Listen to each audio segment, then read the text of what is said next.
everyone, and welcome to today's LinkedIn Live session. My name is Alexa Tahan, and we have an exciting discussion for you today on the topic of generative AI in cybersecurity. We'll hear in just a moment from Nokia and Microsoft as they dive into the evolution of generative AI and the impact it has on the cybersecurity industry, especially within telecom. We're joined here today with Nokia's Rodrigo Brito, who is our Global Head of Cybersecurity Portfolio, and Microsoft's Pramod Nair, who is the Global CTO Security Architect. They recently had a really engaging discussion, and I'm excited to bring you along so that way you can hear some of the insights that they can provide. As a reminder, everyone will remain muted throughout the duration of this webinar, but you will have an opportunity to ask some questions at the very end. And with that, let's go ahead and get started and hear from Rodrigo and Pramod. Hey Pramod, last time we discussed it was all about security for 5G networks.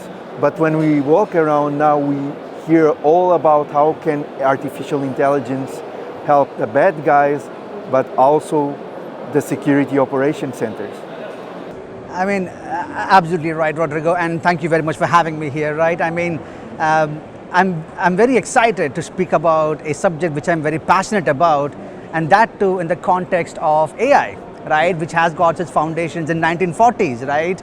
And I think the contour of the platform shift will be more clear when we'll be using more and more use cases which will be refined by advanced AI models such as GPT-4, right? And I think I'm more excited also to see what happens when you bring together these advanced AI models with domain-specific, task-specific data, skill sets and context, right? And this is what I'm hearing a lot. I was walking by and I saw loads of customer conversations you were having. What are you hearing, Rodrigo?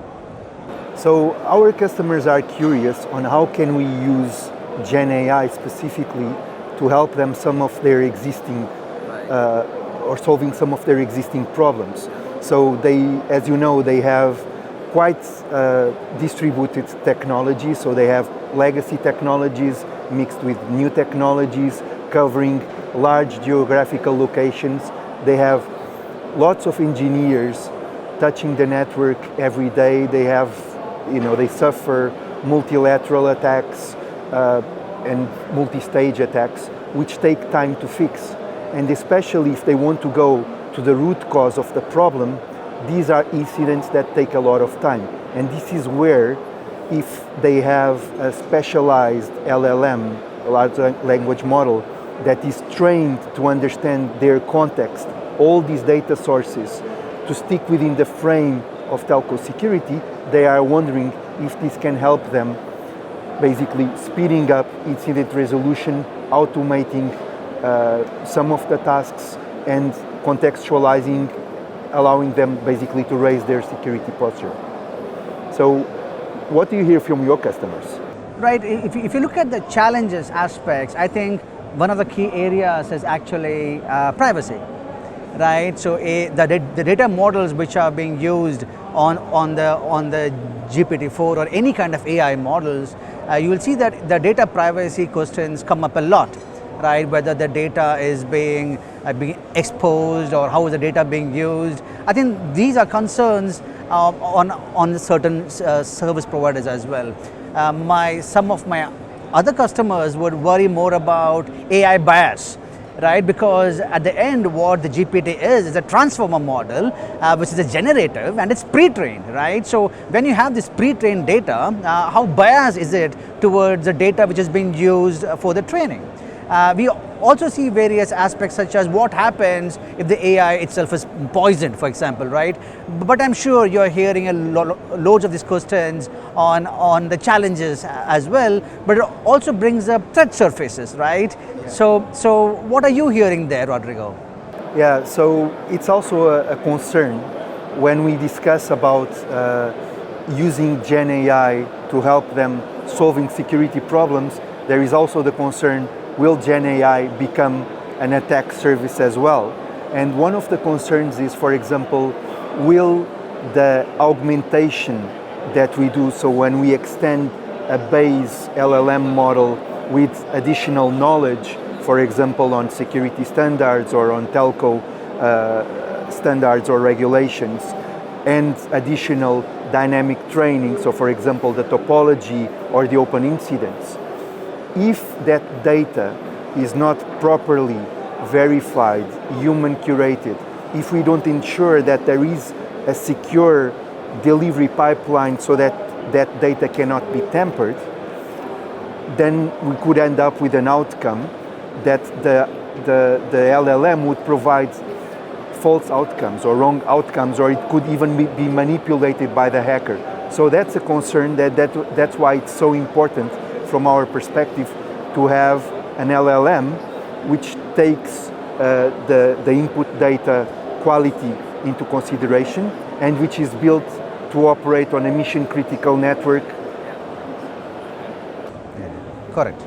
Yeah. So I think we are seeing, because I'm sure we're in the same industry, we are talking to a similar subset of customers as well. What I also see is them trying to also develop their own AI models or data models, right? Which actually would end up increasing the threat surfaces, right? Because what happens when you create these models, you should make sure that when you create those models and you want to provide a certain set of input data, that data has got a pruned area of network models as well. And we want to be making sure that there's not too much noise being fed into the model as well. So, right, that is one area where we see. The other area which is also a lot of concern is many of the customers trying to invest a lot on the models, which would in fact increase their tech debt, right? Because when you invest a lot on your existing technologies and trying to upscale it, that might end up creating more debt on that area, right?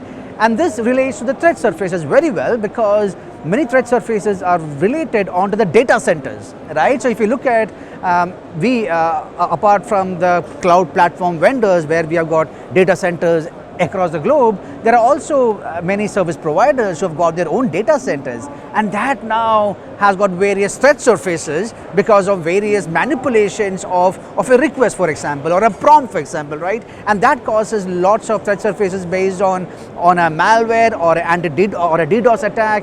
So there are some various threat surfaces on these areas. So sure, Rodrigo, what are the benefits that you are saying of AI which are being used by customers?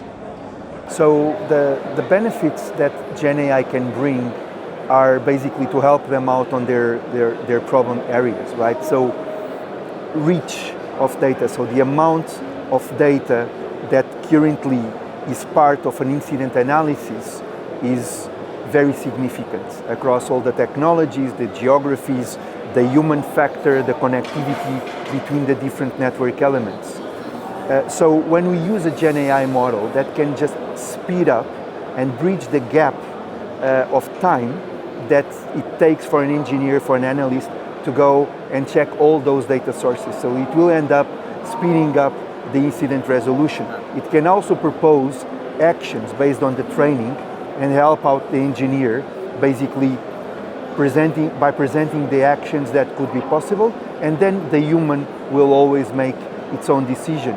Also the skills gap. We have different levels of analysts across the different tiers. Some of the incidents could be automatically solved. Other incidents could benefit, or the engineer could benefit from the LLM model just to get information to help them taking the decision. You're spot on there, right, Rodrigo? I mean, all the developers of AI, people who build AI and people who use AI, I think we have got a cumulative responsibility of making sure that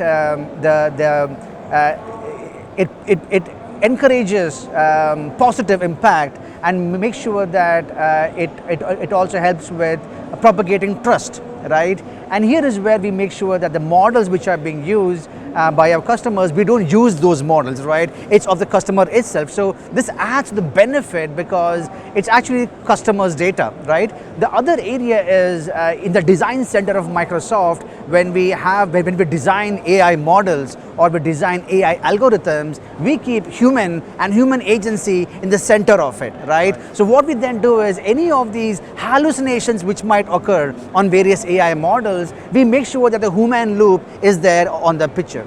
And what we are doing within Microsoft is also making sure that our own data centers, this spread across the world, are being secured by various AI models spread across different security layers, right? And this provides benefit to the end customers, because what happens is that, let's say we both go to a certain customer and they have got their application which are being used by both of us as partners, it's actually being secured, right? So I think that is one area where I see benefits being very, very important. The other area is threat intel, right? We are hearing a lot from our customers on how threat intel is very important, very critical, because it reduces their MTR, right? The mean time to recovery and respond reduces the more intelligence you have. So these are some key advantages where I'm seeing of where the AI is really helping as well. And I'm sure there's a lot of things upcoming, and in short, how would you see what's next in AI and cybersecurity, Rodrigo? Yeah, well, good question, Pramod. I think AI, it's on its infancy.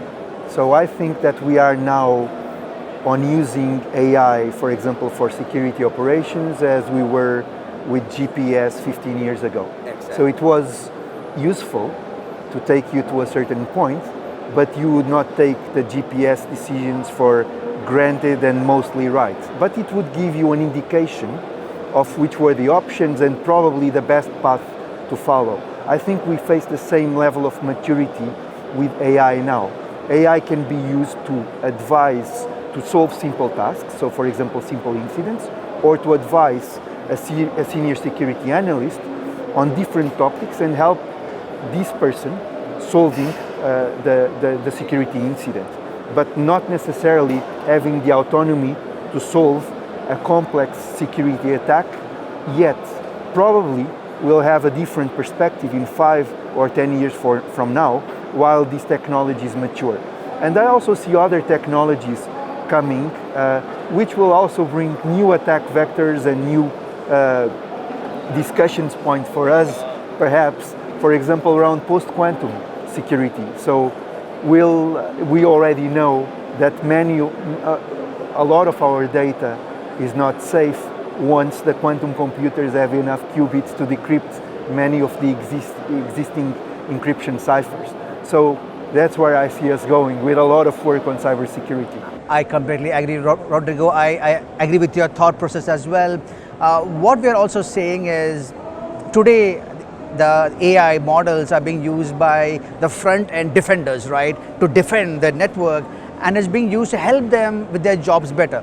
Going forward, I see, I'm sure it's happening now, but it's a natural evolution of AI models, where we see that certain sophisticated attacks such as row hammering can be identified in advance by the AI models by making sure that the footprint is recognized and making sure that the network is more secure. That is one way of where I'm seeing as well.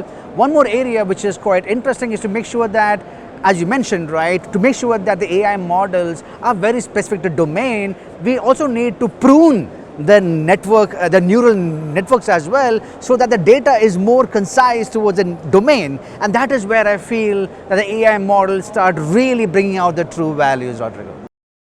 And we're back. Now that we've heard a little bit more about the beginnings of generative AI and what this is meaning, including some of the great benefits that this emerging technology can have on cybersecurity professionals, we're going to hear a little bit more from Rodrigo and Pramod as they dive a little bit deeper into the partnership Nokia and Microsoft have, where they have developed together a product where they can incorporate some of these emerging technologies in order to combat sophisticated cyber threats. So let's go ahead and hear what they have to say. So in our previous conversation, we were discussing how the technology of GenAI can help our customers solving incidents faster and overall improving the security capabilities. So maybe now let's deep dive on the partnership between Nokia and Microsoft and how we can help them using and taking benefit of this technology in their security operations. I think partner ecosystem is extremely important to Microsoft, right? And it's exciting to see a Microsoft, which is an intelligent cloud provider with various use cases across the board, be it hybrid deployments and cloud deployments, multi-cloud deployments, and then bringing or joining forces with Nokia, which has got its DNA in telco. That speaks volumes about what we're supposed to offer to the customers, right? I mean, the real value, I think, also is how we can coexist and how we can work with customers with whom we are working already to give them the real value, right? I think the key area also is how we are bringing in a solution and not a tool to our customers, right? If you look at their existing ecosystem and their existing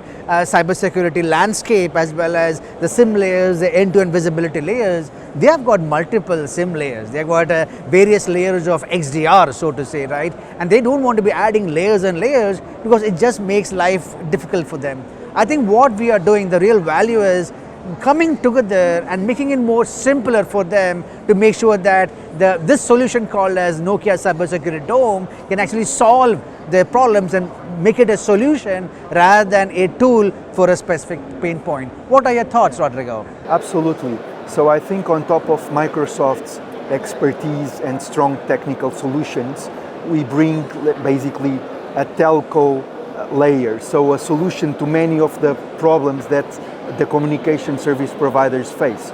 These can be, for example, on the telco part of the network, different protocols, different regulations, different technologies as we discussed, like across core, transport, radio, distributed across large geographies, some of them legacy technologies, others new technologies.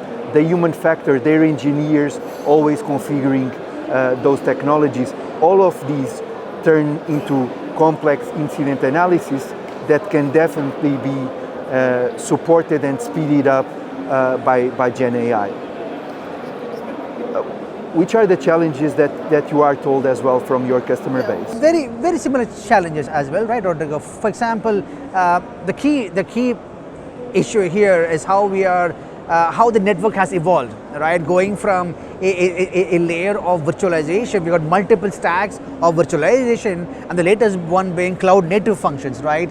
And cloud native functions are pretty complex to identify any anomalies within the cloud native functions, and here is where the pain points become more amplified, right? So we have to make sure that one IP address which is being used by a cluster of containers, and if any of them containers individually has got an anomaly, it needs to be identified, and those are the key pain points which my customers are looking forward as well, right? The other area is also that they have got existing SIM layers already, and they don't want multiple dashboards and multiple SIM layers, right? They wanted a simplified way of how to cater for things. So having a multiple dashboards again is actually a challenge.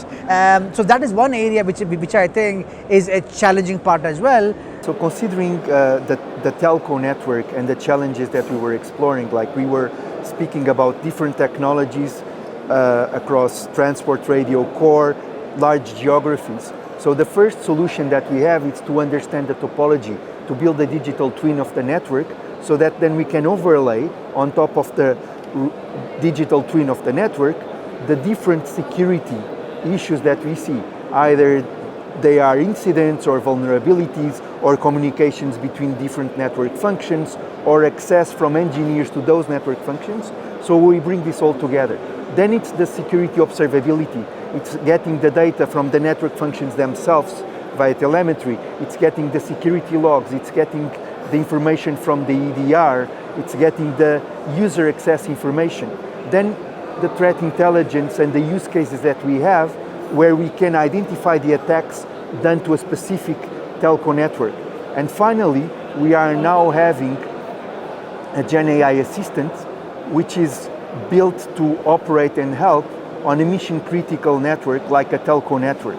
I think when Microsoft looks at security, it looks at end-to-end security at three discrete layers, right? The first layer is a platform security, right? So here is where we make sure that our data centers are secure, the data used by the customers are secure, the data models used by our advanced AI models and algorithms are secure. That is one layer. The second layer is security services. So here is where the Microsoft security services comes in the picture and ensures that we can optimize whatever is being used by the customers today, including the data which is going to be used for the AI use cases as well. The third layer is here is where we create solutions, right? Solutions which can be first party or third party as well.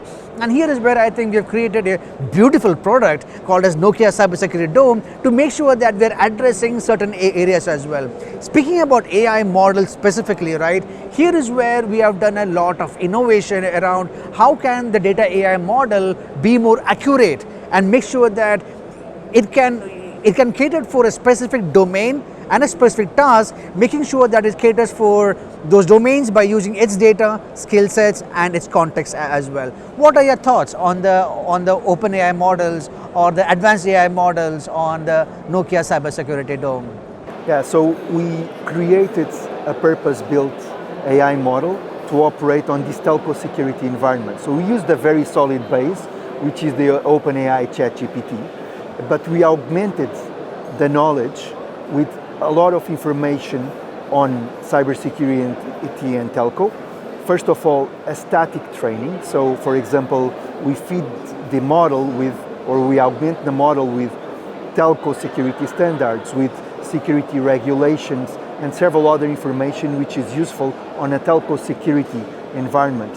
But we also have a dynamic augmentation, which basically augments the system with the knowledge of the topology. So any topology changes on the system are visible to the LLM model. Also, the user activity, also the incidents that are open, so any new incident is becoming visible to the model. So in the end, the model has observability on all these data sources and can use it to help the security analysts either solving the problem or advising them on how to solve it, or giving them relevant information just to speed up the whole process. The future is just amazing, right? First of all, the cybersecurity itself is challenging enough, and it's getting more challenging and complex as it goes, right? And what we have to say is how we can apply these existing models and transform it to a layer wherein our telco customers can really use it for their existing pain points, right? So I think one area where we are working on, we're looking to jointly work on, is to reduce the hallucinations very domain specific to telco, right? Trying to make sure that we reduce the hallucinations, make the models quite accurate, and make sure that we address the pain points of the customer. That's one area where we're looking quite deeply into. What we're also doing is to make sure that we understand how the network is evolving as well, the telco network itself. So you look at the technologies coming in from 2G till 5G today, and going forward for the R18 models, the network is just becoming more and more concise, but more complex in terms about interconnectivity, right? So here is where I think the AI models will start on improving, and we will be working in these areas. What are your thoughts? So I think we have a lot of evolution ahead on our GenAI assistant, although it's already live in several POCs around the world. So this is something that we actually have working now and being tested in real scenarios. We will keep growing it on a constant basis. So we will extend the training with more regulations, with more data sources. We will keep working on keeping the scope very clear to reduce the probability of hallucination. At the same time, we will bring on new technologies. So we are already able to detect communications between different network functions, but we are bringing as well the capability to see, for example, are these connections encrypted with ciphers that are considered quantum safe. So we'll continue making our GenAI assistant smarter and more reliable, and by the end, increasing the level of autonomy that our customers have to automate their security processes and incident resolution. So looking forward for the progress together. Thank you very much, Rodrigo. It's an absolute pleasure always having the chat with you. Thank you very much for having me. Thank you, Pramod. Wonderful. Now that we've heard some insightful information from Rodrigo and Pramod, how together we can use the expertise from Nokia and Microsoft to develop technology solutions that incorporate emerging technologies is extremely important for the cybersecurity community. And we're so happy that they were able to share a little bit more about their expertise and their vision for this. So now's the time. If you have any questions, feel free to enter them into the chat and we will go ahead and respond to those for you. Additionally, at the end of this, there will be an opportunity to take a brief survey where you'll be able to state if you would like to have a personalized one-on-one meeting in order to learn a little bit more about these security technologies and solutions that we have available for you. Thank you so much for taking the time to visit us today, and we hope that you found this information just as useful as we do. Thank you, and we look forward to working with you soon.